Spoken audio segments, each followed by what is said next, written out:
Question है comment on the following for a binomial distribution if mean is equal to 7 and variance is equal to 11। तो यहाँ पर binomial distribution का mean value दिया हुआ है 7। Now we know that mean का जो फॉर्मूला है for a binomial distribution it is n into P. So हम कह सकते हैं the value of n into P is 7। तो ये आ गया हमारा इक्वेशन नंबर 1। फिर कहा गया है variance is equal to 11। So next value जो दी है वो है वेरिएंस की। So variance is equal to 11 and as variance is equal to N P Q, so therefore n into P into Q ये वैल्यू आ जाएगी 11। सो यहां से हमें मिल गया इक्वेशन नंबर 2। अब अगर ये इक्वेशंस कंबाइन करते हैं, राइट, यहाँ पर टर्म है n इंटू पी और np की वैल्यू है 7। तो ये n इंटू पी को हम रिप्लेस कर सकते हैं 7 से। सो देयरफॉर हम कह सकते हैं 7 into Q is equal to 11. So therefore the value of q is equal to 11 upon 7. अब अगर आप ध्यान से देखें तो ये वैल्यू ग्रेटर देन 1 आ रही है, राइट, एंड q होता है probability of failure and since probability 1 से ग्रेटर नहीं हो सकती, therefore हम कह सकते हैं the given statement is incorrect. So therefore the given statement is incorrect because यहाँ पर Q की वैल्यू greater than 1 आ रही है, that is probability of failure is greater than 1, which is not possible, right? So therefore the given statement is incorrect. अब एक और example लेते हैं related to binomial distribution.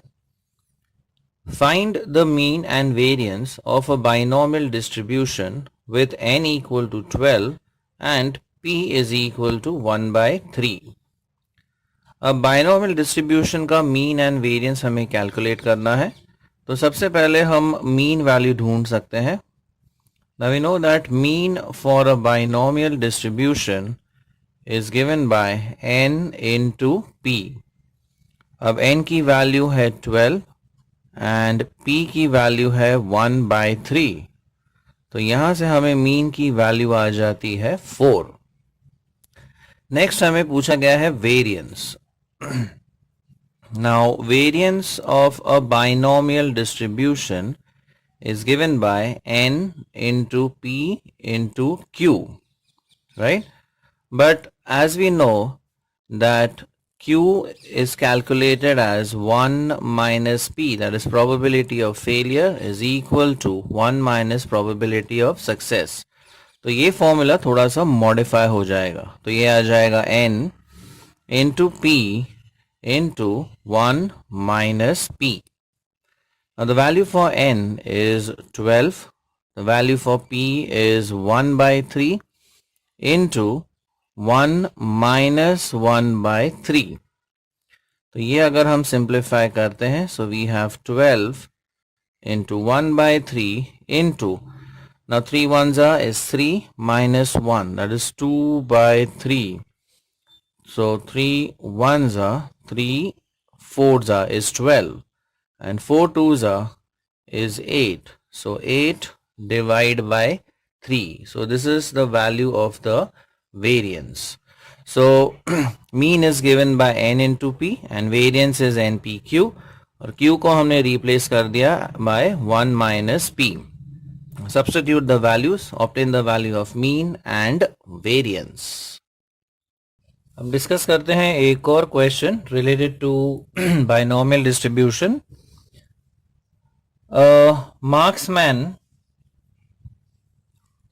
Marksman's chance of hitting a target is 4/5. If he fires 5 shots, what is the probability of his hitting the target exactly twice and at least once? तो यहाँ पर उसके target hit करने के chances है 4/5, यानी ये हो गया प्रोबेबिलिटी ऑफ सक्सेस, यानी कि P की value. So P is nothing but the probability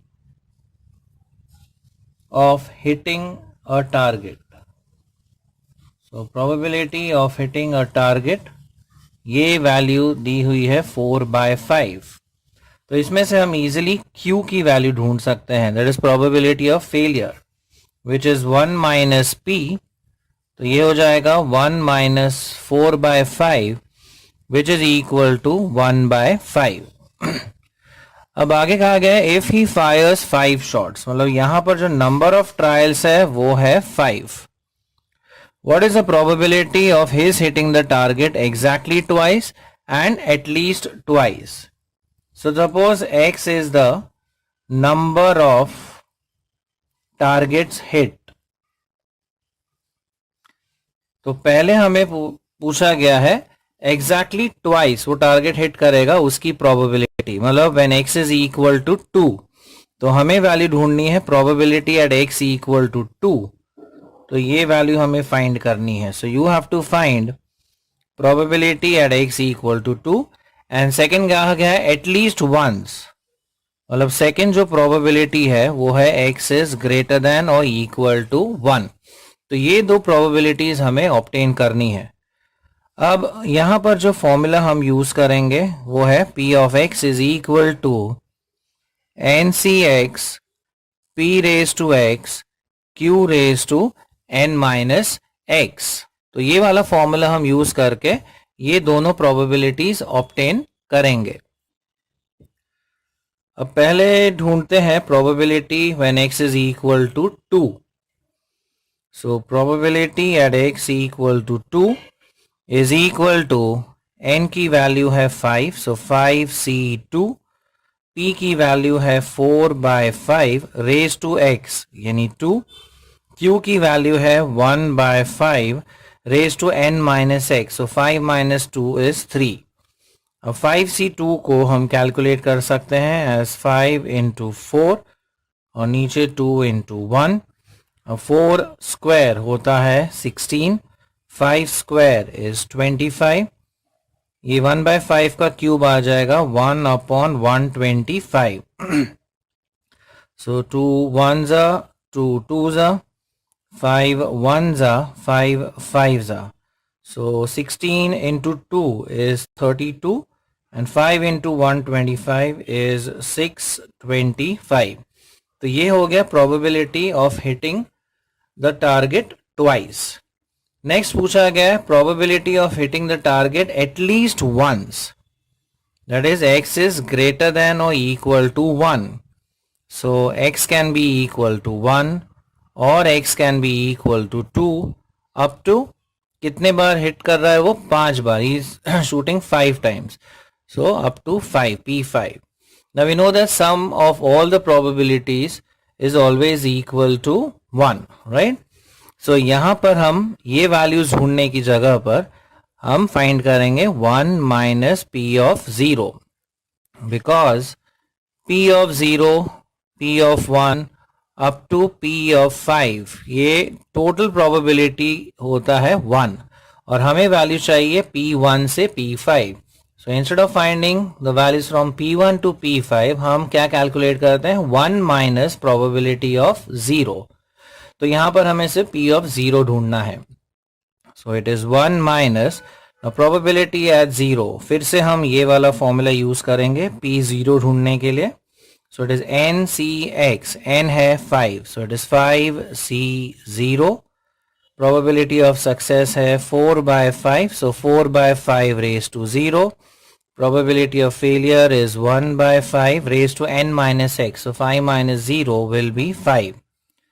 So it is 1 minus, now 5c0 is 1, 4/5 raised to 0 ये भी 1 होता है and 1/5 raised to 5 हो जाएगा 1/3125 because 5 raised to 5 is 3125. Now if we equalize the denominator हमें मिलेगा 3125 minus 1 upon 3, 1, 2, 5. So the final value will be 3, 1, 2, 4 divided by 3, 1, 2, 5. So these are the two required probabilities. अब एक और एग्जाम्पल लेते हैं related to binomial distribution. The probability that a student is a swimmer is 4 by 5. Out of 5 students, find the probability that one is not a swimmer. तो यहाँ पर एक student के स्विमर होने की प्रोबेबिलिटी दी है 4/5, यानी वो वैल्यू हो गई P की, right. So P is nothing but the probability that a student is a swimmer. So probability that a student is a swimmer is 4/5. So therefore Q, यानी probability that a student is not a swimmer is 1 minus P. So 1 minus 4/5 ये हो जाता है 1/5. So P की value है 4/5, Q की value है 1/5. Now out of 5 students find the probability that one is not a swimmer. तो 5 students का sample size है, मतलब n is equal to 5 और हमें ढूंढना है probability that one is not a swimmer. तो सपोज x डिनोट करता है the number of swimmers. Okay, so we have to consider x as the number of swimmers. तो हमें फाइंड करनी है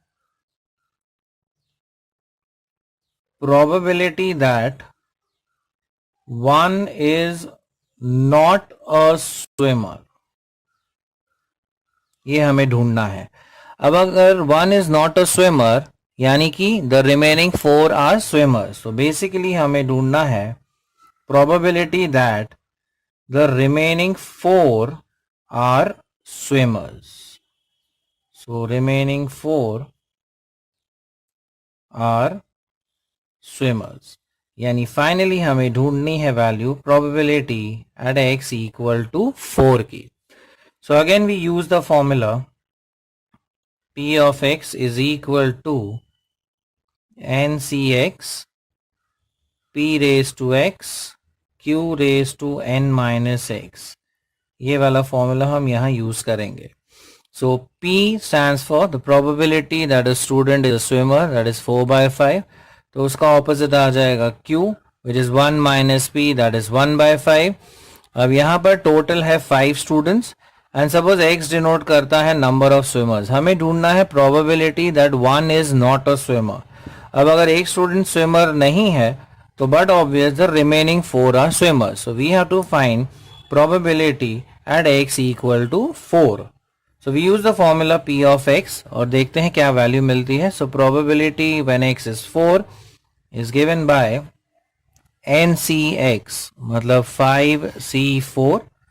p की वैल्यू है 4/5 raised to 4 and then q is 1/5 raised to 5 minus 4, that is 1. Now 5c4 is nothing but 5c1. इसे हम convert कर सकते हैं into 5c1. Now 4 raised to 4 is 256 upon 625 into this value is 1/5. 5c1 is nothing but 5 into 256 upon 625 into 1/5. अभी 5 और ये 1/5 cancel हो जाते हैं.